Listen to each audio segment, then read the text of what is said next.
ಯಾರಾದರೂ ಸಣ್ಣ ಸಣ್ಣ ಸಂಗತಿಗಳಿಗಾಗಿ ಕಣ್ಣೀರು ಹಾಕುತ್ತಿದ್ದರೆ ಅವರು ಮೃದು ಹೃದಯದವರು, ಮುಗ್ಧರು ಎಂದರ್ಥ.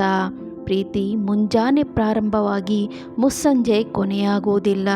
ಪ್ರೀತಿ ಬೇಡದಿರುವಾಗ ಆರಂಭವಾಗಿ ಬೇಕಾದಾಗ ಮುಕ್ತಾಯವಾಗಿರುತ್ತದೆ. ಬಹಳಷ್ಟು ಜನ ಭಾವನೆಗಳಿಂದ ಬಚ್ಚಿಟ್ಟುಕೊಳ್ಳಲು ಸಂಗೀತವನ್ನು ಆಲಿಸುತ್ತಾರೆ. ಕಾಳಜಿ ವಹಿಸದಂತೆ ನಡೆದುಕೊಳ್ಳುವುದು ಅತಿಯಾಗಿ ಕಾಳಜಿ ವಹಿಸುವವರ ಒಂದು ವಿಚಿತ್ರ ಲಕ್ಷಣ. ಯಾವುದೇ ಭಾವುಕ ವ್ಯಕ್ತಿಗೆ ಪ್ರೀತಿಯಲ್ಲಿ ಬೀಳಲು 4 ನಿಮಿಷ ಸಾಕಂತೆ.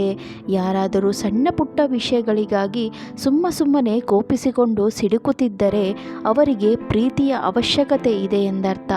ಯಾರಾದರೂ ಸಿಕ್ಕಾಪಟ್ಟೆ ನಿದ್ದೆ ಮಾಡುತ್ತಿದ್ದರೆ ಅವರು ದುಃಖಿ ಇದ್ದಾರೆ ಎಂದರ್ಥ. ಸಾಮಾನ್ಯ ವ್ಯಕ್ತಿಗಳಂತೆ ಸಕ್ಸಸ್ಫುಲ್ ವ್ಯಕ್ತಿಗಳಿಗೆ ಹೆಚ್ಚಿನ ಸಂಖ್ಯೆಯಲ್ಲಿ ಗೆಳೆಯರು ಇರುವುದಿಲ್ಲ. ಬುದ್ಧಿವಂತ ಜನ ಈ ವಿಷಯದಲ್ಲಿ ತುಂಬ ಚೂಸಿಯಾಗಿರುತ್ತಾರೆ. ಎಲ್ಲರನ್ನೂ ಎಲ್ಲ ಸಮಯದಲ್ಲಿ ಖುಷಿಯಾಗಿ ಇಡಲು ಪ್ರಯತ್ನಿಸುವ ವ್ಯಕ್ತಿ ಕೊನೆಗೆ ಏಕಾಂಗಿಯಾಗಿ ದುಃಖಿಸುತ್ತಾನೆ. ದೈಹಿಕ ನೋವಿಗಿಂತ ಮಾನಸಿಕ ನೋವೇ ಹೆಚ್ಚಿಗೆ ನೋಯಿಸುತ್ತದೆ. ಬಹಳಷ್ಟು ಜನ ಭಾವನೆಗಳಿಂದ ಬಚ್ಚಿಟ್ಟುಕೊಳ್ಳಲು ಸಂಗೀತವನ್ನು ಆಲಿಸುತ್ತಾರೆ. ಯಾರಾದರೂ ಅಳದಿದ್ದರೆ ಅವರು ಮಾನಸಿಕವಾಗಿ ದುರ್ಬಲರಾಗಿದ್ದಾರೆ ಎಂದರ್ಥ.